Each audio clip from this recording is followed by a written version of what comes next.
ఆయన కృప నిరంతరం ఉండునుగాక. దేవదేవునికి కృతజ్ఞతాస్తుతులు చెల్లించుడి. ఆయన కృప నిరంతరం ఉండును. ప్రభువుల ప్రభునకు కృతజ్ఞతాస్తుతులు చెల్లించుడి.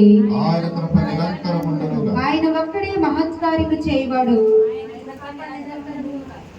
తన జ్ఞానము చేత ఆయన ఆకాశమును కలగజేసెను.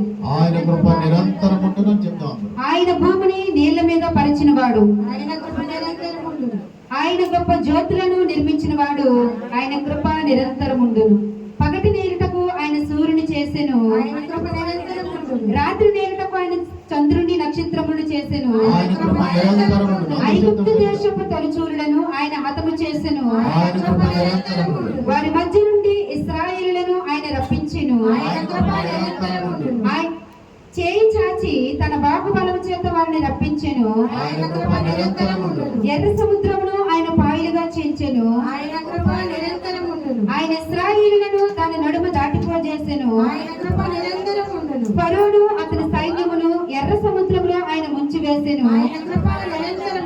అరణ్య మార్గమును ఆయన తన ప్రజలను తోడుకొని వచ్చెను.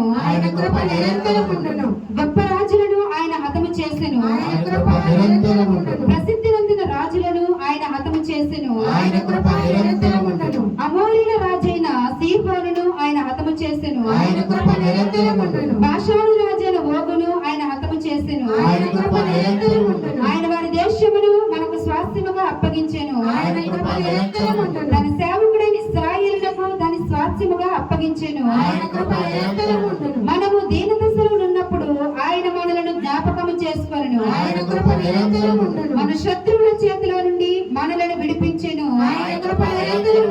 సమస్త జీవులకును ఆయన ఆహారం ఇచ్చుచున్నాడు. ఆకాశమందుండు దేవునికి కృతజ్ఞతాస్తుతులు చెల్లించుడి. ఆయన కృప నిరంతరము ఉండెను. దేవుని పరిశుద్ధ వాక్యమును దీవించి ఆశీర్వదించును గాక.